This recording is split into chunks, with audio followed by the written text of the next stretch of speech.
Is it inhumane to ask people to wait 90 days? You know, is that an unreasonable thing to ask for?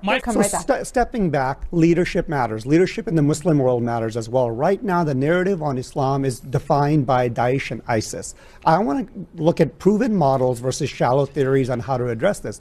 As a Muslim, I want to keep America safe. I thank Carl and others for the service that they've given. But we've got to look at proven models. Proven models like the Ahmadiyya Muslim community, where he's a worldwide leader.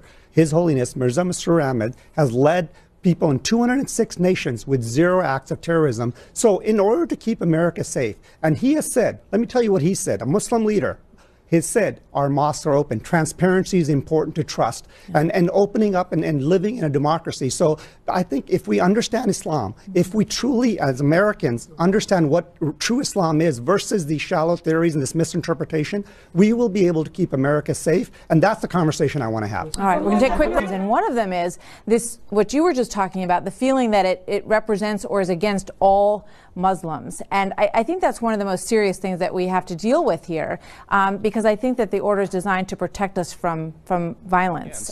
We don't want them here. We don't. It does not help the United States to bring people we don't know here. So the underlying issue comes back to people. Equal. Not all passport holders, not all green card holders. The underlying issue, Martha, the underlying issue that comes out in this. Hold on, guys, because no one's going to hear what you're saying. So hold on, right here, quickly. Martha, what you're seeing in this room and across the country is the underlying issue is about Islam and the understanding of Islam. People are getting their information from fake news, from alternative facts. When you come back to real Islam, when you understand Islam, I understand what you're saying, but what we are. Hold on. That's what we're talking about. American Muslims are loyal to the country. I'm going to go right over here to John. Okay.